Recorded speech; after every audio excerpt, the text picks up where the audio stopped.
ॐ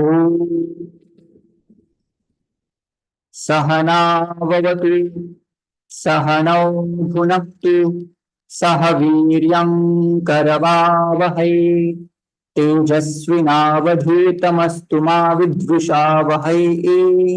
ॐ शान्ति शान्ति शान्तिः। सरस्वती नमस्तुभ्यं वरदे कामरूपिणी विद्यारंभं करिष्यामि सिद्धिर्भवतु मे सदा सिद्धिर्भवतु मे सदा। आप सभी का फिर से एक बार समास कक्षा में आपका सबका स्वागत। समास कक्षा से पहले हमने कुछ कोर्सेस किए थे जिनमें हमने संधि प्रकरण का अभ्यास किया। उसके बाद शब्द रूप और क्रियापदों के रूपों का विचार किया। उसके बाद कारक प्रकरण का भी डिटेल्स में अध्ययन किया। कारक प्रकरण के बाद पिछले मंथ ही प्रत्ययों का अभ्यास किया, तुम प्रत्यय, त्वा प्रत्यय, लेप प्रत्यय वगैरह वगैरह। अभी प्रकरण बचा था समास प्रकरण। समास प्रकरण अभी समास के कितने कितने प्रकार हैं, समास के कौन कौन से अलग अलग अर्थ होते हैं, उनका विचार हम करेंगे। और उनका प्रयास हमारा ऐसा रहेगा कि जितने भी उदाहरण हम देख रहे हैं उनका यूज हम वाक्य में करेंगे। तो basically let me share the slide. दृश्य दिखा दूं। मैं ज्यादातर हिंदी में बोलूंगा आज, और यदि किसी को हिंदी समझने में समस्या है तो let me know, I will explain in English और संस्कृत। Okay okay. आज मुख्य रूप से हम इन प्रकारों का, इन कंसेप्ट्स का विचार करने वाले हैं। पहला प्रश्न होता है समास मतलब क्या। समास नाम किम, समास का अर्थ क्या है, इसका विचार करेंगे। समास शब्द के अलग अलग व्युत्पत्ति या अलग अलग अर्थ देखेंगे। समास के लगभग कितने प्रकार होते हैं, समासस्य कति प्रभेदाः सन्ति, कितने प्रकार हैं, कितने प्रकार का समास होता है, उसका भी अध्ययन करेंगे। उसके बाद समास, समस्त जो पद होता है, सामासिक जो पद है, वो सामासिक पद दो पदों से बना हुआ रहता है। उन दो पदों में कौन से पद की प्रधानता है, कौन सा पद प्रिडोमिनेंट है, इसका विचार हम करेंगे। और उस प्राधान्यता से वो समास अव्ययीभाव समास है, तत्पुरुष समास है, बहुव्रीहि समास है, या द्वंद्व समास है, द्विगु समास है, कर्मधारय समास है, वो हम पहचान पाएंगे। तो समासिक पद जो है उसमें पूर्व पद, उत्तर पद, इनकी तरह दृष्टि रखकर हम क्या कर पाएंगे, समास का अर्थ जान पाएंगे, समास का प्रकार जान पाएंगे। उसका निर्णय कैसा करना है, कैसे पहचानना है पूर्व पद, उत्तर पद, उसमें प्रधान पद कौन सा है, वगैरह वगैरह, उसका थोड़ा सा इंट्रोडक्शन दूंगा। और आज के क्लास में मैं द्वंद्व समास के बारे में ज्यादातर, मतलब हम थोड़े से समय में हम ये समाप्त कर सकते हैं द्वंद्व समास। तो ये सारा इंट्रोडक्शन होने के बाद I will take up the द्वंद्व समास। ठीक है, अभी समास की व्याख्या देखते हैं। समास समास समास ये शब्द बहुत बार सुनते हैं, लेकिन समास शब्द का अर्थ क्या है, तो ये व्याख्या हमारी लघु सिद्धांत कौमुदी जो है उसकी व्याख्या लिखी है वरद राजाचार्य जी ने। तो वरद राजाचार्य लिखते हैं समास प्रकरण में, केवल भाव समास में, केवल समास में ऐसा लिखते, तत्र समसनम समास। समास, समास मतलब क्या, समसनम। अभी समसनम मतलब क्या, अनेक पदानाम एक पदिभवनम समास। मतलब जहां अनेक पद है, अनेक पदों का एक पद बनाना, उसका नाम होता है समास, है ना। अनेक पदानाम एक पदिभवनम अथवा द्वयोः पदयोः एक पदिभवनम समास। दो पदों का एक पद बन जाना या अनेक पदों का एक पद बन जाना, उसको समास बोलते हैं। उदाहरण क्या, फेमस उदाहरण है कि नहीं, फेमस उदाहरण है सीतापति अथवा राजपुरुष। बहुत बार ये प्रकरण जब हम समास प्रकरण पढ़ते हैं तो ये उदाहरण देते ही देते, राजपुरुष तो प्रसिद्ध है। तो जब हम बोलते हैं सीतापति, सामासिक पद है, इसका अर्थ क्या होता है, सीतायाः पति, मतलब जो सीता के पति हैं वो सीतापति भगवान राम, ऐसा अर्थ होता है सीतायाः पति। और अलग प्रकार की एक व्याख्या रूप में यहाँ इन्होंने श्लोक दिया है। श्लोक ऐसा है, विभक्तिर लिप्यते यत्र तदर्थस्तु प्रतीयते पदानां चैकपद्यं च समासः सोभिधीयते। क्या क्या होता है समास होता है तब क्या क्या होता है? समास होता है तब जो दो पद होते हैं उन दो पदों में अलग अलग विभक्तियां होती है। फॉर एग्जाम्पल सीतायाः पतिः, सीतायाः पतिः, सीतायाः इसमें षष्ठी विभक्ति के प्रत्यय जोड़े गए हैं, यहाँ ऐसा रूप यहाँ जोड़ा गया है, सीतायाः ऐसा बना। पति ही ऐसा बनाने के लिए प्रथमा विभक्ति के प्रत्यय जोड़े गए हैं। अब समास जब होता है तो विभक्तिर लुप्यते यत्र, यत्र विभक्तिर लुप्यते, विभक्ति प्रत्ययानां लोपः भवति, विभक्ति प्रत्यय का लोप हो जाता है। मतलब क्या? सीतायाः इस शब्द का जो प्रातिपदिक है, मूल प्रकृति है सीता, उस अवशिष्ट रहेगी। वैसे ही रामः ऐसा विसर्ग सहित प्रथमा विभक्ति का एक वचन उन्होंने बनाया। जब समास हो जाएगा तब प्रथमा विभक्ति का एक वचन भी लुप्त हो जाएगा, और लुप्त होने के बाद दो पदों का एक पद हो जाएगा सीतापति। ऐसा बनने के बाद उसमें प्रातिपदिकत्व आ करके वहां फिर से स्वादु उत्पत्ति, मतलब सुऔजस सीतापति ही सीतापति पति ही पति पतयः, सीतापति ही सीतापति सीतापतयः, ऐसा रूप चलने लगेगा वो, है ना।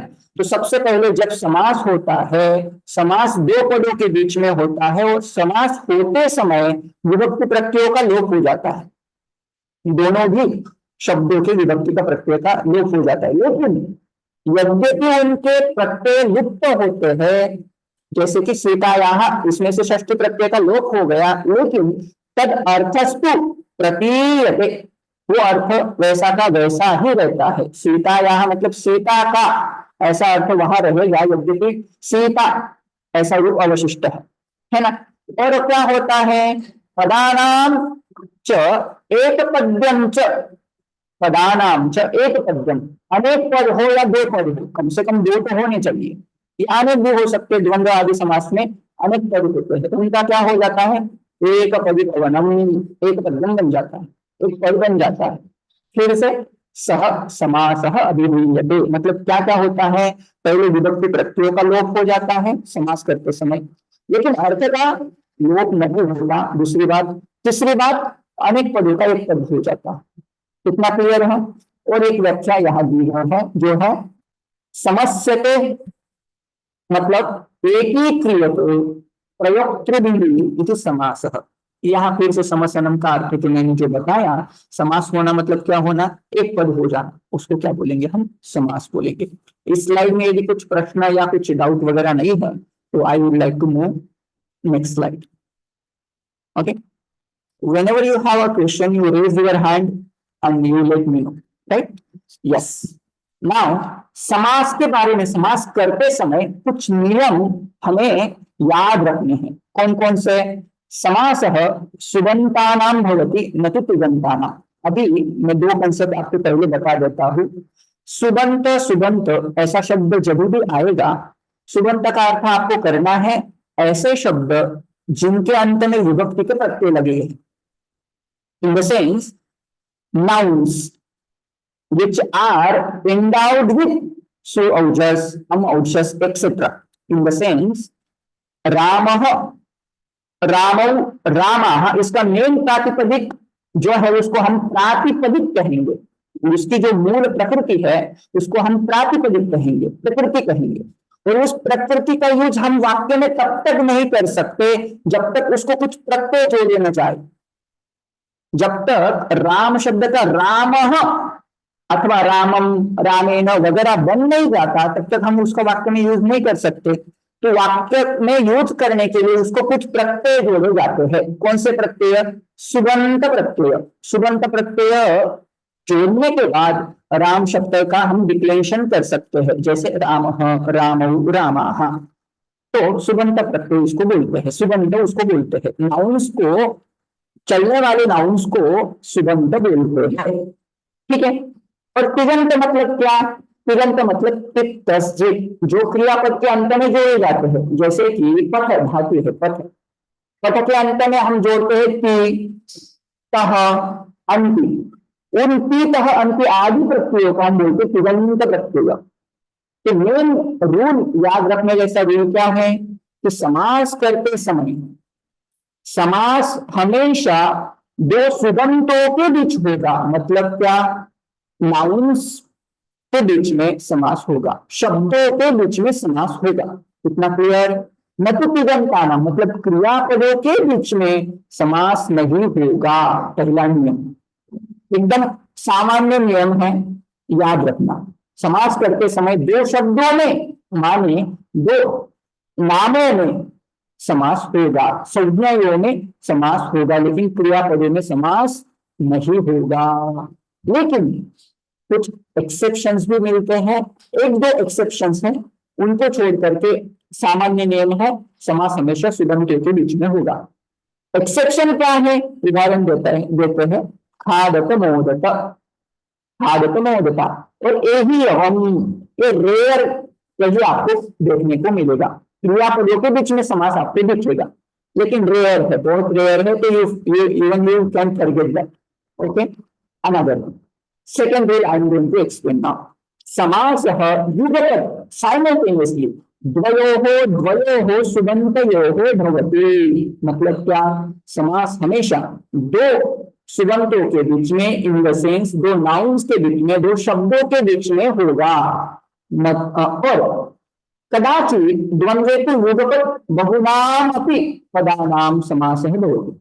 लेकिन कुछ ऐसे समास है जैसे कि द्वंद्व समास। द्वंद्व समास में अनेक पदों का भी क्या हो जाता है? समास होता है। इतना क्लियर? दूसरा नियम क्लियर? पहला नियम है समास करते समय हमेशा दो सुबंतों के बीच में, सुबंतों के बीच में समास करना है, पहला नियम। दूसरा नियम है ज्यादातर समास दो पदों के बीच में होता है, कभी कभी अनेक पदों के बीच में भी समास होता है, जैसे कि द्वंद्व समास। उदाहरण क्या है? दोनों का एक एक उदाहरण देता हूं। समास दो पदों के बीच में होता है। उदाहरण क्या? राज्ञः पुरुषः। राज्ञः राजन शब्द की षष्ठी विभक्ति एक वचन है, और पुरुषः प्रथमा विभक्ति एक वचन है। राज्ञः राजा एक एक शब्द है, पुरुषः एक अलग शब्द है। दो शब्द हमें मिले, दो शब्दों के बीच में समास हो जाएगा और एक पद बन जाएगा, जैसे कि राज्ञः पुरुषः राज पुरुषः। कैसे होगा? जब हम तत्पुरुष वगैरह पढ़ेंगे तब आई विल इंट्रोड्यूस दैट और I will elaborate about that. Okay, अनेक पदों के बीच में समास हो सकता है, जैसे कि हरिश्च, हरश्च, गुरुश्च। कितने पद हुए? एक हरि, दो हरः, तीन गुरु। तीन पद आ गए, तीन पद। उन तीनों का मिलकर भी हम समास कर सकते हैं। और फेमस एग्जाम्पल भी याद रखना है, रामश्च, लक्ष्मणश्च, भरतश्च, शत्रुघ्नश्च। राम, लक्ष्मण, भरत, शत्रुघ्न, ऐसा द्वंद्व समास कर देंगे। हाँ, इतर इतर द्वंद्व कर देंगे। इतना क्लियर? इतने नियम याद रखिएगा। ये समास करते समय हम कहां कहां समास कर सकते हैं? दो पदों के बीच में समास कर सकते हैं, लेकिन वो दोनों के दोनों पद समर्थ होने चाहिए, उन दोनों के बीच में अन्वय होना चाहिए।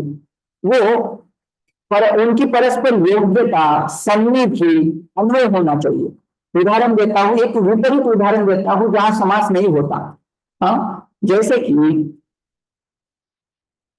भवती दर्शनम राज्ञः पुत्रः चोरस्य धावति। आप में से मुझे आइडिया नहीं कितने लोगों को संस्कृत अच्छी तरह से आता है, लेकिन I think like 90% people will understand this sentence. सती सप्तमी का यूज किया है।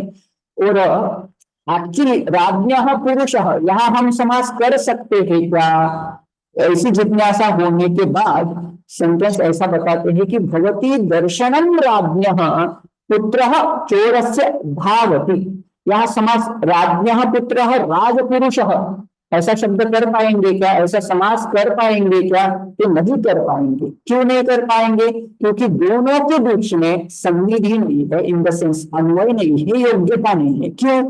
क्योंकि राज्ञ इस शब्द का अन्वय दर्शन शब्द के साथ है। मतलब राजा का दर्शन होते ही कोई भाग रहा है। कौन भाग रहा है? चोरस्य पुत्र धावति। मतलब इस पुत्र शब्द का अन्वय राजा के साथ न होने के कारण वहां हम समास नहीं कर सकते। इतना क्लियर? अभी यदि पुत्र शब्द का अन्वय चोर शब्द के साथ है तो यू कैन मेक समास दैट, लाइक चोर पुत्र धावति। वहां अन्वय है, वहां कर पाएंगे।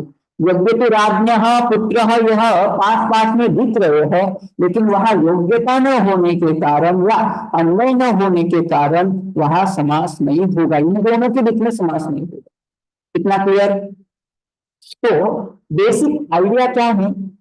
हाँ, पूछिए। जिनको प्रश्न है अनम्यूट करिएगा। वहां पर अन्वयः इत्युक्ते किम्? अन्वयः नाम तत्र यहाँ संनिधि होते हुए योग्यता, आकांक्षा योग्यता होनी चाहिए। वो योग्यता नहीं है। योग्यता होने के कारण, आकांक्षा न होने के कारण वहां समास नहीं होगा। अच्छा, सामर्थ्य नहीं है, ऐसा समझो। दो पदों के बीच में सामर्थ्य नहीं है, क्योंकि राज्ञ शब्द का अन्वय दर्शन शब्द के साथ है, पुत्र शब्द का अन्वय चोर शब्द के साथ है। इसलिए इन दोनों के बीच में समास हो सकता है, इन दोनों के बीच में समास हो सकता है, लेकिन इन दोनों के बीच में समास नहीं हो सकता क्योंकि अन्वय नहीं है दोनों का। अस्तु, धन्यवादः। जी जी, okay. Another example I will like to give. जैसे कि ये फिर से एक वाला सिमिलर उदाहरण है राज पुरुष का। यहां भी समास हो पाएगा क्या? भार्याराज्ञ पुरुषः देवदत्तस्य। अभी यद्यपि ये पास पास में आए हुए हैं, लेकिन वहां परस्पर योग्यता न होने के कारण, दोनों के बीच में सामर्थ्य न होने के कारण, या दोनों का एक दूसरे के साथ अन्वय न होने के कारण वहां समास नहीं कर पाएंगे। राज्ञ पुरुष है, इसका राज पुरुष नहीं कर पाएंगे। क्यों? क्योंकि भार्या राज्ञ, राज्ञ शब्द का अन्वय भार्या शब्द के साथ और पुरुष शब्द का अन्वय देवदत्त के साथ, इसलिए इन दोनों के बीच में समास नहीं होगा। समास होगा तो कैसा हो सकता है? इन दोनों के बीच में हो सकता है राज भार्या, ऐसा हो सकता है। देवदत्त पुरुष, ऐसा हो सकता है। एक दूसरा उदाहरण दिया। तीसरा और एक उदाहरण देता हूं। कृष्णम श्रित कृष्णाश्रित कृष्णश्रित, ऐसा द्वितीय श्रित, ऐसा तत्पुरुष में एक सूत्र आता है। श्रित शब्द के साथ द्वितीय तत्पुरुष होता है। अभी in this case the द्वितीय तत्पुरुष समास will not take place। why? because Krishna पद का अन्वय पश्यति के साथ है और शीत इस पद का अन्वय देवदत्त के साथ। तो कृष्णश्चित ऐसा समास नहीं हो सकता, क्योंकि उन दोनों में सामर्थ्य नहीं है। कृष्ण और शीत इन दोनों के पद में सामर्थ्य नहीं है, इन दोनों पदों में सामर्थ्य नहीं।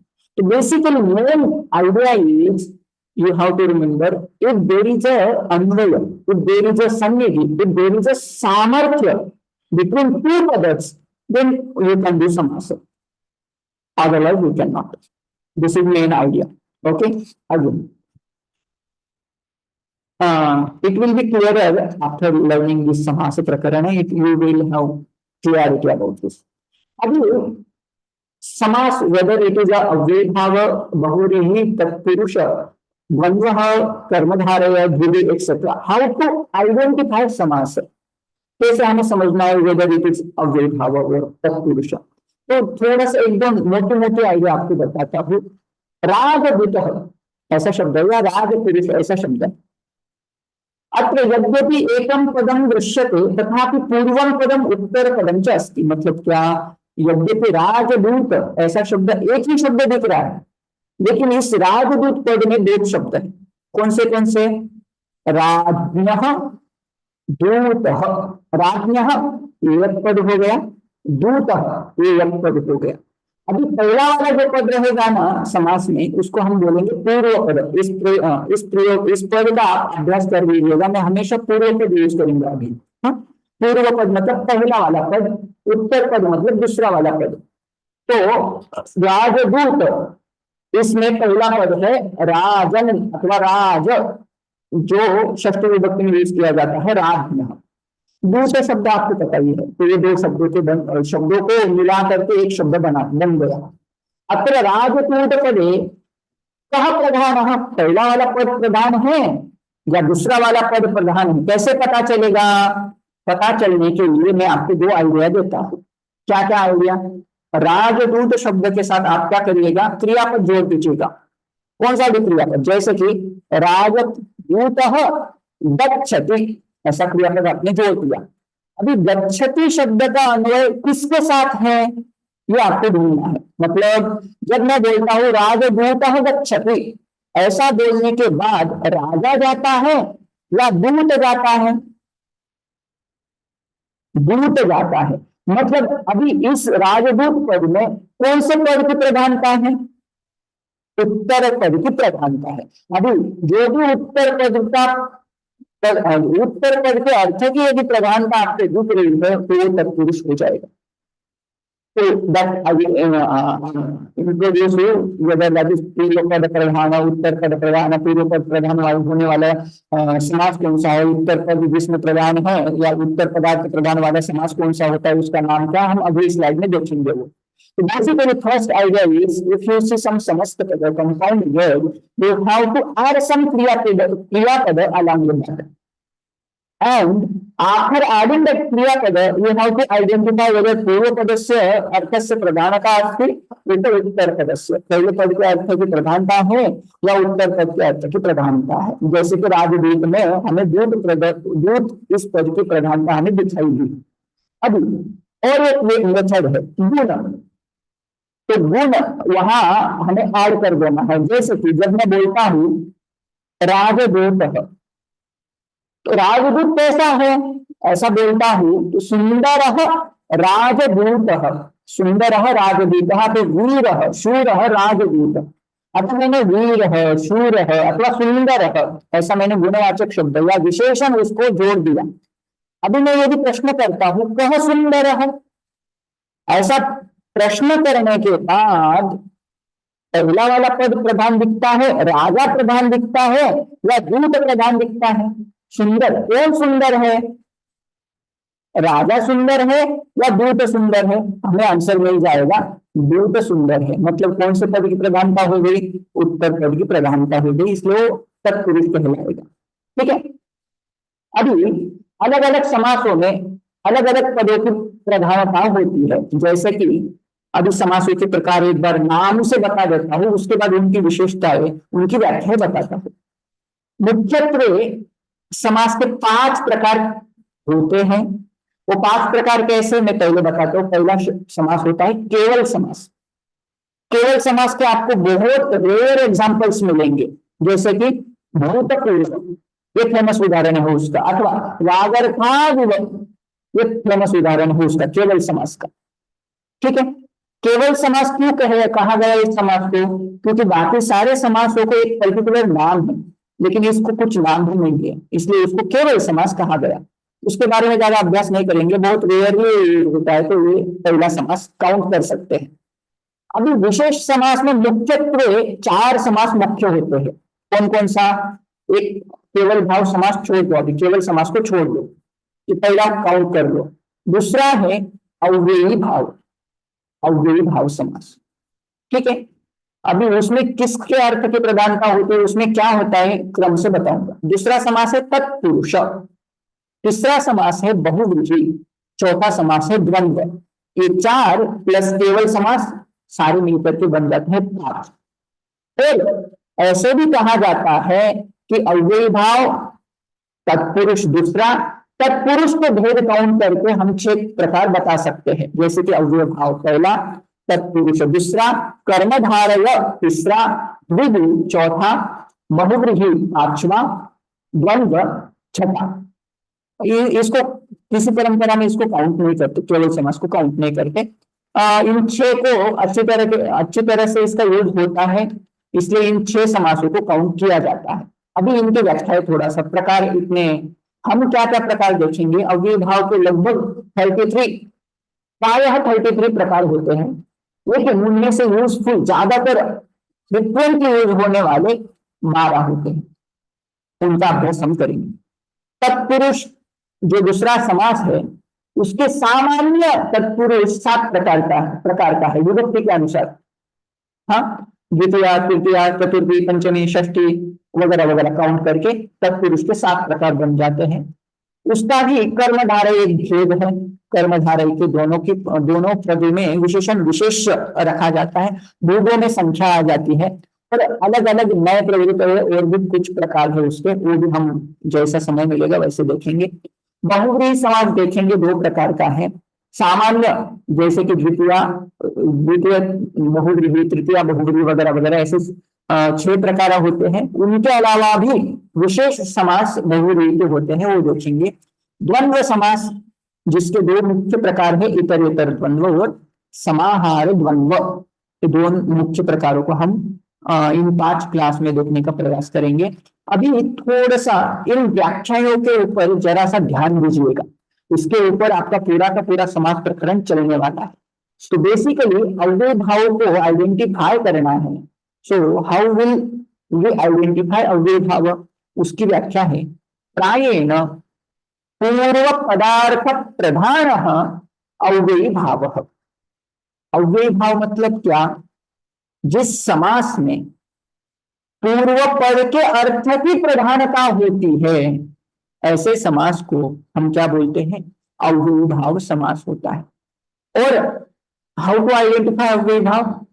जिस समास के समस्त पद में आपको पहला शब्द यदि अव्यय दिखाई दे, वो है अव्ययी भाव समास। इसलिए आपको अव्यय पता होने चाहिए संस्कृत में कौन कौन से अव्यय, जैसे कि प्रति, यथा वगैरह वगैरह, प्र, परा, अपसम, इनको भी अव्यय कहते हैं। जैसे कि यथा, यथा, तथा वगैरह, ये सारे अव्यय है। अभी उन्होंने एक उदाहरण दिया है यथाशक्ति। अभी इस यथाशक्ति इस समस्त पद में शक्ति की प्रधानता है या यथा शब्द की प्रधानता है, उसके अनुसार हम इसको आइडेंटिफाई करेंगे। तो यथा शब्द का अर्थ होता है शक्तिम अनतिक्रम्य, शक्ति का उल्लंघन न करके, ऐसा यथा शब्द का अर्थ होता है। तो बेसिकली यथा शब्द इज प्रिडोमिनेंट इन दिस समास। तो पूर्व पद प्रधान होने के कारण या पूर्व पद का अर्थ प्रधान होने के कारण इस समास को हम क्या बोलेंगे? अव्ययी भाव समास। जैसे हम आगे बढ़ेंगे, you will have more clarity about this. ठीक है। अभी दूसरा समास है तत्पुरुष समास। कैसे पहचानेंगे तत्पुरुष समास को? तो बेसिकली प्रायेण उत्तर पदार्थ प्रधान तत्पुरुष। मतलब क्या? जिस समास में उत्तर पद के अर्थ की प्रधानता है, ऐसे समास को हम क्या बोलेंगे? तत्पुरुष समास बोलेंगे। फेमस उदाहरण भूत बलि, ऐसा शब्द है भूत बलि। अभी इस समास में इस समस्त पद में कौन सा पद प्रधान है? भूत शब्द प्रधान है या बलि शब्द प्रधान है? मैं आपको उसके मेथड क्या बताई, क्रियापद यूज करना। जैसे कि भूत बलि अथवा भूत बलि ही दीयते, भूत बलि ही लोकैः अथवा जनैः भूत बलि ही दीयते। ऐसा वाक्य बनाने के बाद दीयते, ये जो दान रूपी क्रिया है, इसका अन्वय किसके साथ है वो देखना है।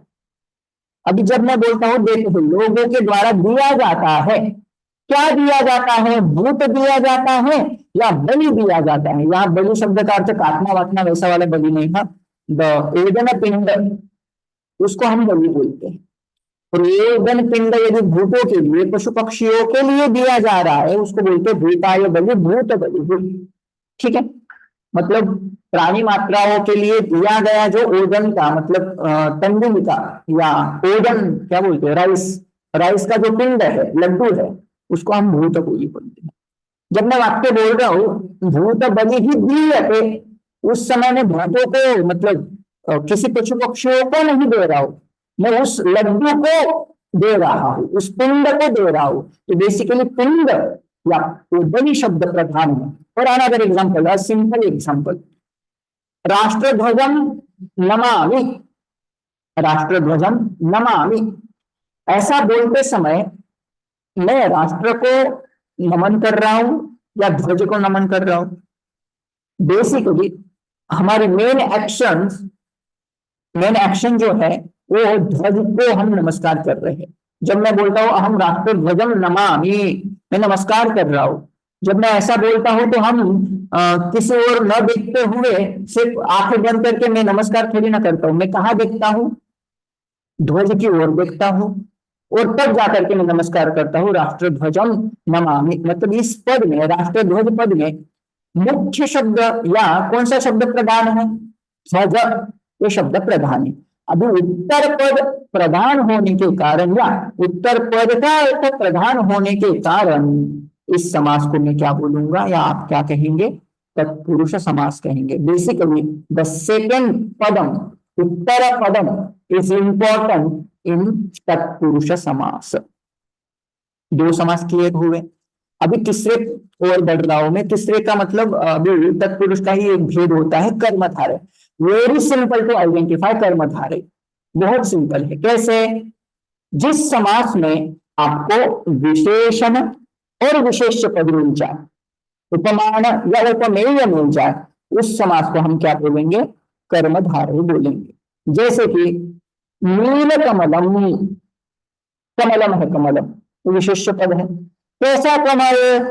यदि ऐसा प्रश्न करते हैं तो समास हो जाएगा कर्मधारय। नील ये हो गया विशेषण, कमलम हो गया विशेष्य। अथवा महादेव ऐसा शब्द है, महात्मा ऐसा शब्द है, उसका बेसिकली इसमें महान ये हो गया विशेषण और देव ये हो गया उसका विशेष्य।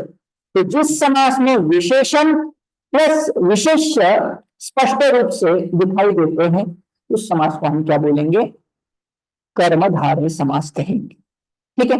विशेषण विशेष, विशेषण विशेष पूर्वक, विशेषण विशेष समास है कर्मधारय, ऐसा हम कह सकते हैं। और आगे चौथा प्रकार मैं बता रहा हूं, इन द सेंस तत्पुरुष का दूसरा प्रकार मैं बता रहा हूं, द्विगु। द्विगु का एक सामान्य या बड़ा सिंपल उदाहरण में बताता हूं और या ट्रिक बताता हूं।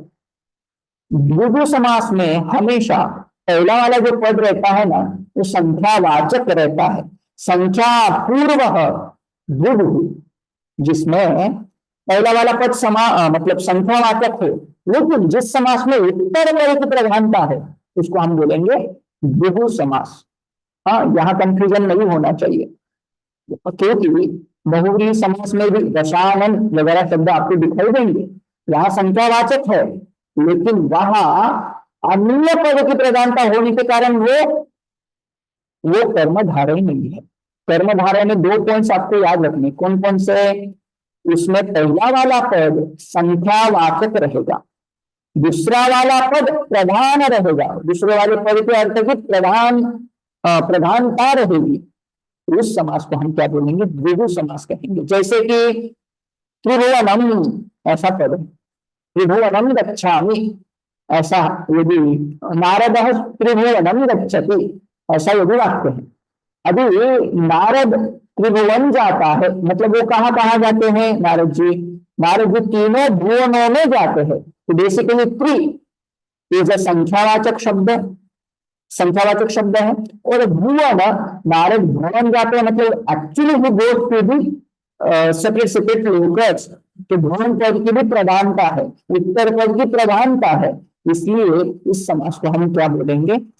द्विगु समास कहेंगे। I think this is clear. पूर्व पद is always number and second पद दूसरे पद की अर्थ की प्रधान। Please ask. महोदय आवाज ब्रेक होतोय, ऐकू नाही येत आहे। अच्छा, आता मध्येच अचानक होतोय ब्रेक। खूप जणांना प्रॉब्लेम होते, चॅट मध्ये पण म्हणतायत लोक।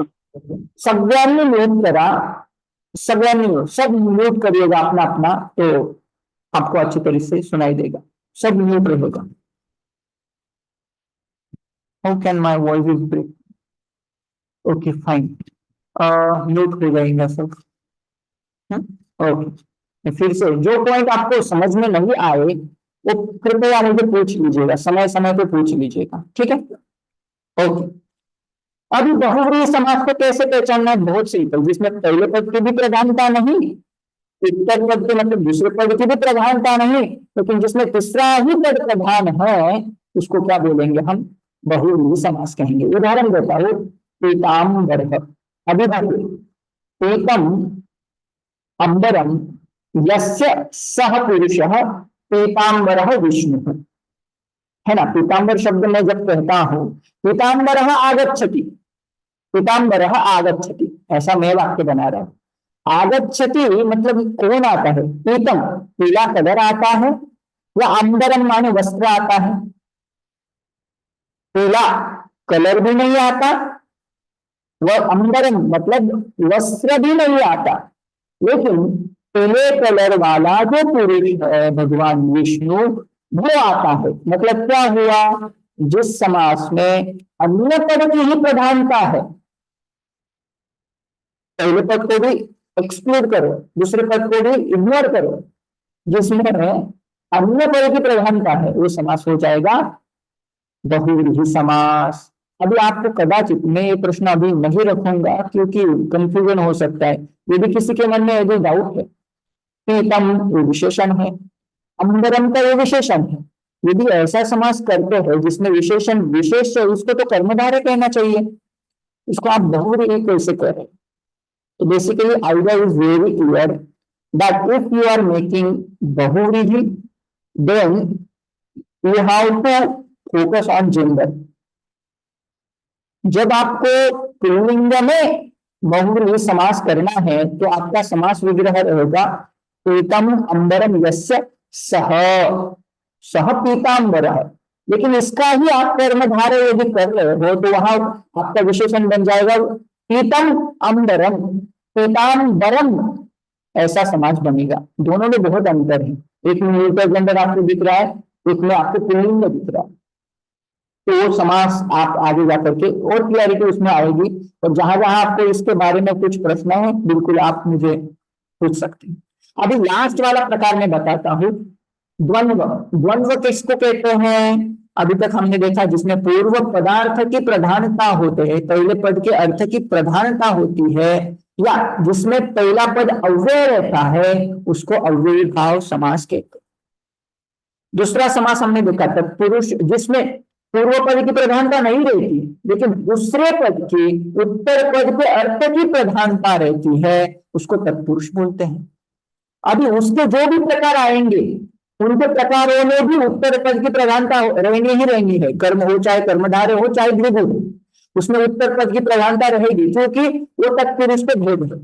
This should be clear. Now next, तीसरा प्रकार मैंने बताया बहुव्रीहि। बहुव्रीहि में पूर्व पद की भी प्रधानता नहीं, उत्तर पद की भी प्रधानता नहीं, इसमें अन्य किसी दूसरे ही पद की प्रधानता होने के कारण इसको हम क्या बोलेंगे? बहुव्रीहि बोलेंगे। इसके अलावा अभी बचता है द्वंद्व।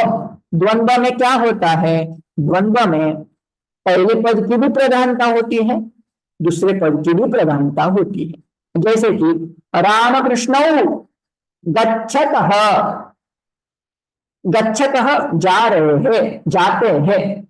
तो मैं जब बोलता हूं रामकृष्णौ गच्छतः, मतलब राम जाता है या कृष्ण जाता है?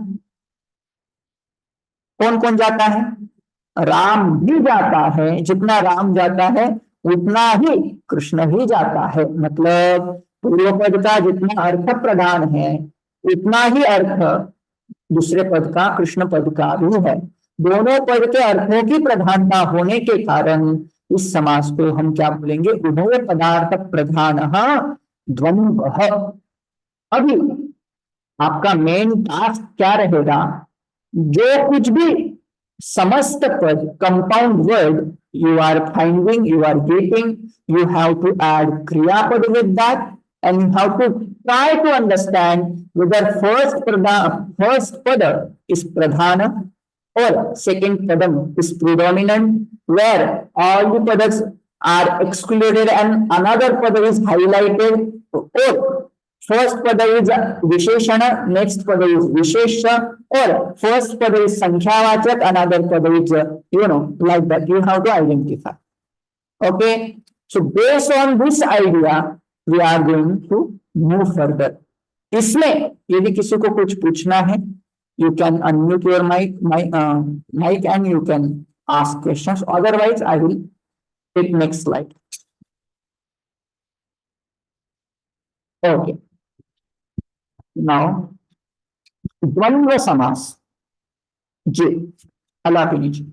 जी सर. सर, जैसे आपने बताया कि जो नंबर्स जिसमें हम कहते हैं, मतलब त्रिभुवन, ये जो एग्जांपल आपने दिया द्विगु समास का, और जैसे बहुव्रीहि का दशानन, तो फिर ये आइडेंटिफाई कैसे करना कि अभी ये द्विगु है और यही अभी ये दशानन आया, तो फिर नंबर दश ये संख्यावाचक है परंतु ये बहुव्रीहि है, तो वो थोड़ा सा नहीं समझ में आया. जी, मैंने क्या बताया कि जहां कहीं भी आपको संख्यावाचक शब्द मिलता है, संख्यावाचक शब्द मिलने के बाद if you are finding that उत्तर पदस्य अर्थस्य प्रधानता वर्तते, इफ यदि उत्तर पद के अर्थ की प्रधानता है तो डेफिनेटली वो द्विगु है. जी जी. और अन्य पद की प्रधानता दिख रही है तो दैट इज बहुव्रीहि. दोनों में संख्या रहेगी, लेकिन पहला पद सॉरी दूसरा वाला पद प्रधान है या अन्य पद प्रधान है, उसके अनुसार we can decide that this is if उत्तर पद इज प्रधान देन दैट इज द्विगु, इफ अन्य पद इज प्रधान देन दैट इज बहुव्रीहि. By practising no problem. जी सर, धन्यवाद. जी, और किसी को कुछ इसके बारे में नहीं? आगे बढ़ूं? ओके, ठीक है. आगे की स्लाइड में अभी द्वंद्व समास में प्रवेश करता हूं मैं. द्वंद्व समास जरा सिंपल समास है और हम जल्दी से हम 15-20 मिनट में समाप्त कर पाएंगे तो बढ़िया रहेगा. ठीक है. अभी हमने कहा कि जहां दोनों पद के अर्थों की प्रधानता रहती है, मैंने सारी स्लाइड संस्कृत में रखी है because I know that you all know Sanskrit and you have some background. तो यदि किसी का बैकग्राउंड नहीं है और यदि किसी को प्रश्न है तो फिर से मैं आपको बताता हूं कि आप अनम्यूट करके मुझे प्रश्न पूछ सकते हैं. ठीक है. उभय पदार्थ प्रधान द्वंद्व मतलब क्या? जहां दोनों पदों के अर्थों की प्रधानता है उस समास को हम बोलेंगे द्वंद्व समास. उसका थोड़ा एक्सप्लेनेशन यहाँ दिया है. यदि दो अथवा द्व्यधिकाः, दो से अधिक, संज्ञाः लौकिक विग्रहे च इत्यनेन उच्यते अथवा उच्यन्ते तभी द्वंद्व समास. हिंदी में बताता हूं. यदि आप कुछ लौकिक विग्रह कर रहे हो, अलग अलग पदों को अलग अलग कर रहे हो और च जोड़ते समय आपको दो पद या दो से अधिक पद मिलते हैं तो और दोनों के अर्थों की प्रधानता है तो उसको क्या करेंगे? उसको हम द्वंद्व समास कहेंगे. उदाहरण एक देता हूं. माता च पिता च, माता च पिता च, यहां हमने च दोनों ओर जोड़ा. ठीक है. अभी उसमें माता शब्द और पिता शब्द दोनों के अर्थ की प्रधानता है. उदाहरण देता हूं. माता पितरौ पालयतः, पितरं पालयतः. ये समास जब आप समस्त पदों का अभ्यास करेंगे, मेरी ये रिक्वेस्ट है कि आप उनके साथ कुछ ना कुछ क्रियापद जोड़ने का प्रयास करिएगा. क्रियापद जोड़ने के बाद you will gate clarity, you will get more clarity about this समास पद. फॉर एग्जाम्पल, माता पितरौ पुत्रं पालयतः, क्रियापद क्या है? पालन करते हैं. तो अभी मैं ऐसा प्रश्न करता हूं, पुत्र का पालन कौन करता है? केवल माता करती है या पिता भी करता है? एक्चुअली दोनों करते हैं. दोनों करते हैं मतलब दोनों के पदों के अर्थ की प्रधानता है. दोनों पदों के प्रधानता होने के कारण इस समास को हम क्या बोलेंगे? द्वंद्व समास कहेंगे. उभय पदार्थ प्रधान है द्वंद्व. इतना क्लियर हुआ? अभी समास करते समय उसमें कौन सी विभक्ति या कौन सा वचन वहां रखना है? It depends. If there are only two पदर्स लाइक माता च पिता च, दो ही पद है, तो दो ही व्यक्ति होने के कारण आप समास करेंगे माता और समस्त पद बन जाएगा माता पितरौ, द्विवचन वहां आ जाएगा क्योंकि वो देव थी। और यदि वहां बहुत सारे लोग हैं जैसे कि रामश्च, लक्ष्मणश्च, भरतश्च, शत्रुघ्नश्च, अभी इनकी संख्या संख्या 2 से अधिक है और हर एक के बाद आप च लगा रहे हो, तो बेसिकली इसका समास करते समय आप बना देंगे राम लक्ष्मण भरत शत्रुघ्न। बहुत होने के कारण इनका एक समस्त पद बना करके वहां बहुवचन जोड़ देंगे, राम लक्ष्मण भरत शत्रुघ्न, ऐसा इसको द्वंद्व समास कहते हैं। बस ये बेसिक आइडिया है। अभी इसके ऊपर हम थोड़ा सा डेवलप करते हैं, ठीक है। द्वंद्व समास के 2 मुख्य भेद है। पहला कहलाता है इतरेतर द्वंद्व, दूसरा कहलाता है समाहार द्वंद्व, ठीक है। इतरेतर द्वंद्व, समाहार द्वंद्व। अभी उसका थोड़ा सा उसमें और क्लैरिटी आपको देता हूं।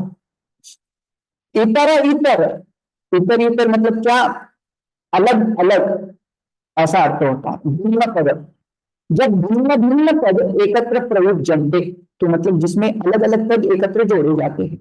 अब ये बोलने के बाद वहां थोड़ा सा आपको इतरेतर में और समाहार में थोड़ा सा बदल दिखेगा। क्या क्या बदल होता है, आई विल एक्सप्लेन दिस। तो बेसिकली ये इतरेतर समास करते समय हमें दोनों पदों के ऊपर फोकस तो करना ही है, क्योंकि दोनों पदों के अर्थों की प्रधानता है ही।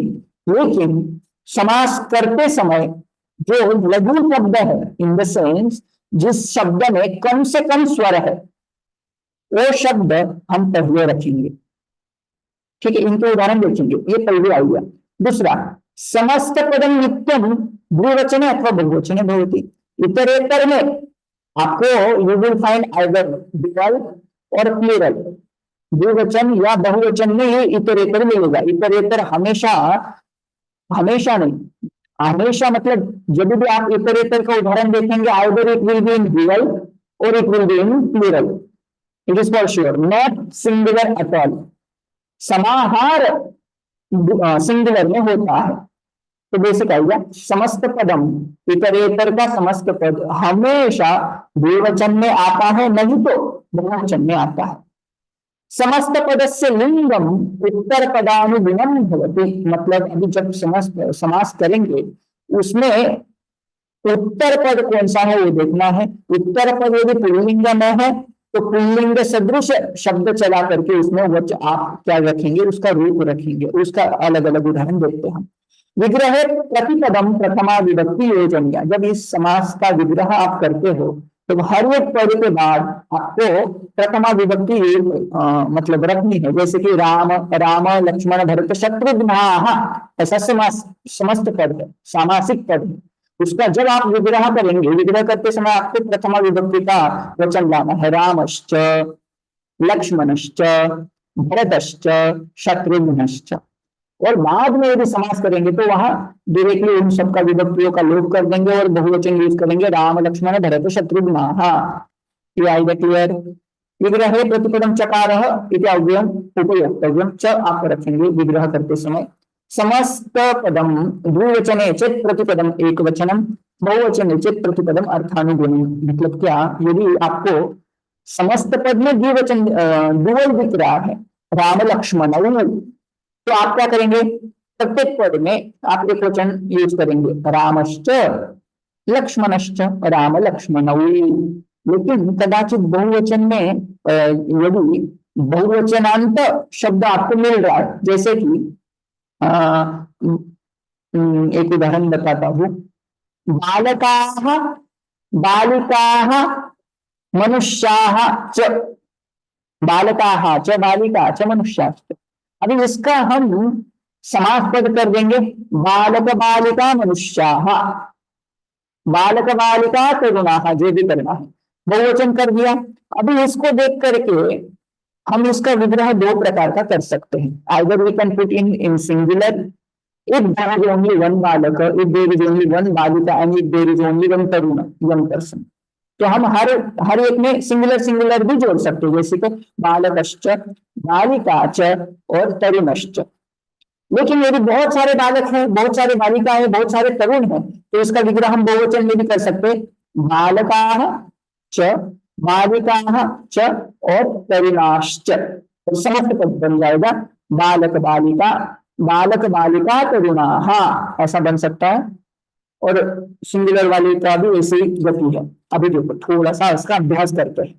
एक पहला नियम, इतरेतर द्वंद्व इतरेतर योग द्वंद्वे समस्यमाण पदानां प्राधान्यम भवति एवं च तदनुरूपम वचनानि भवन्ति। मतलब क्या, इतरेतर द्वंद्व समास में समस्यमान जो भी पद है दोनों के पदों के अर्थ की प्रधानता होती है और उनके अनुसार आप वचन वहां रखेंगे। रामश्च लक्ष्मणश्च, यहाँ कितने पुरुष है, राम एक पुरुष है, लक्ष्मण एक पुरुष है। अभी ये दो होने के कारण आपको यहाँ द्विवचन यूज करना है, राम लक्ष्मण। ठीक है, अभी उत्तर पद लक्ष्मण है, आकारांत शब्द था इसलिए आकारांत शब्द की तरह रूप हमने बनाया। अभी एक दूसरा उदाहरण देता हूं, रमा च वाणी च। अभी इसमें आप समास करते समय कैसे करेंगे, रमावाण्यौ ऐसा करेंगे। और वाणी शब्द यहाँ उत्तर पद में आया इसलिए वाणी शब्द की तरह उस समस्त पद का रूप बनेगा रमावाण्यौ। रमावाण्य ऐसा नहीं बनेगा, अलग सा। सूर्य चंद्रमसौ, अभी यहाँ सूर्य एक शब्द है, चंद्रमस ऐसा दूसरा शब्द है, उसका प्रथम विभक्ति एक वचन बन जाता है चंद्रमाः च। अभी इसमें समस्त पद करके सूर्य चंद्रमस, अभी चंद्रमस शब्द उत्तर पद में होने के कारण उसके जैसे रूप चलते हैं ना वैसे रूप यूज करके उसका डुअल बना देना, क्योंकि यहाँ सूर्य चंद्रमसौ ऐसा बन जाएगा। इसमें देव मानव दानवाः ऐसा समस्त पद दिख रहा है। अभी इसमें आप दो प्रकार के विग्रह कर सकते हैं। यदि आपको केवल एक ही देव दिख रहा है, एक ही मानव दिख रहा है, एक ही दानव दिख रहा है, तो सिंगुलर सिंगुलर सिंगुलर विग्रह करते समय आप सिंगुलर यूज करेंगे, देवश्च मानवश्च दानवश्च, still you will get this kind of form. समस्त पद ऐसा ही बनेगा। हाँ जी कमलाज। हाँ, ये जो आप बताए ना सूर्य चंद्रमसौ, वहां पर चंद्रमा च, तो मसौ तो चंद्रमस तो प्रातिपदिकम है ना। चंद्रमस प्रातिपदिक है। हाँ हाँ तो हाँ, सूर्य चंद्रमसौ कैसे बनता है? डुअल बनता है ना। चंद्रमा शब्द यदि आप डिक्लाइन करते हो, चंद्रमाः चंद्रमसो चंद्रमसः ऐसा रूप बनता है। तो डुअल हमने यूज किया, सूर्य चंद्रमसौ ऐसा समास किया हमने। अवगतम अवगतम, थैंक यू। हाँ हाँ और ठीक है। अगला, अभी मैं जो ये उदाहरण बता रहा हूँ, देव मानव दानवाः, यद्यपि यहाँ देव मानव दानवाः ऐसा आपको बहुवचन दिख रहा है, बहुवचन के इसका आप दो प्रकार का विग्रह कर सकते हो, ऐसा मैं बता रहा हूँ। कैसे, एक भी देव हो सकता है, एक भी मानव हो सकता है और एक दानव भी हो सकता है, एक एक एक इंडिविजुअल हो सकते हैं और वो तीनों का कंबाइन करके हम बहुवचन करेंगे, देवश्च मानवश्च दानवश्च। और ऐसा भी हो सकता है कि वहां अनेक सारे देव हो सकते हैं, अनेक सारे मानव हो सकते हैं, अनेक सारे दानव हो सकते हैं, तो देवाश्च मानवाश्च दानवाश्च ऐसा भी विग्रह कर सकते हैं। इतना क्लियर। वैसे ही सूर्य चंद्र नक्षत्राणि, यहाँ भी वैसा ही होगा। ठीक है, सूर्यश्च चंद्रश्च नक्षत्राणि च, सूर्य चंद्र नक्षत्राणि, अथवा सूर्यश्च चंद्रश्च नक्षत्रम, एक यदि एक ही नक्षत्र है तो वहां कदाचित हम ऐसा भी कर सकते हैं कि सूर्य चंद्र नक्षत्राणि। ठीक है, अभी थोड़े से मेन शब्द इतरेतर द्वंद्व हम समाप्त करते हैं आज के दिन। ह्रस्व इकारांतः उकारांतः वा शब्दः पूर्वं प्रयुज्यते। ह्रस्व इकारांत शब्द या ह्रस्व उकारांत शब्द पहले रखना चाहिए। पहला नियम, बेसिक नियम है, द्वंद्व समास में इतरेतर करते समय, इतरेतर योग या इतरेतर द्वंद्व करते समय आपको पहले पद जब आप रखेंगे तो पहला पद कौन सा होना चाहिए, ह्रस्व इकारांत होना चाहिए, ह्रस्व उकारांत शब्द होना चाहिए। जैसे कि उदाहरण देते हैं, हरि हर। अभी इन दोनों में न्यून शब्द, न्यून तो न्यून स्वर तो दोनों में नहीं है, दोनों में दो दो स्वर आ रहे हैं, हरि में भी दो स्वर है, हर शब्द में भी दो ही स्वर है। अभी यहाँ आपको प्रश्न आएगा, पहले हरि पद को रखूं या हर पद को रखूं। तो ऐसी समस्या आने के बाद सॉल्यूशन ऐसा दिया जाता है कि यदि आपको रस्व इकारांत शब्द मिल रहा है या रस्व उकारांत शब्द मिल रहा है, तो दोनों में से आप रस्व इकारांत या रस्व उकारांत शब्द को पहले रखेंगे। फॉर एग्जाम्पल, हर, ये शब्द अकारांत है, हरि शब्द इकारांत है। अभी इसमें इकारांत, रस्व इकारांत होने के कारण हमेशा समास में हरि शब्द ही पहले रहेगा। ठीक है, हरश्च हरिश्च, ऐसा भी आपको पूछते हैं, हरश्च हरिश्च समास क्या होगा? हरिहरयो, ऐसा ही होगा। उसमें भी कुछ एक्सेप्शंस आते हैं, जहां जरूरत पड़े वहां मैं एक्सेप्शन बताऊंगा। यदि आपकी तरफ से कुछ प्रश्न नहीं आता तो मैं स्वयं के भी प्रश्न नहीं पूछूंगा, क्योंकि बाकी लोगों को समस्या भी हो सकती है। यदि किसी को प्रश्न आता है तो मैं एक्सप्लेन करूंगा। ठीक है, दूसरा सेम रूल यहाँ में not able to hear, can you repeat your?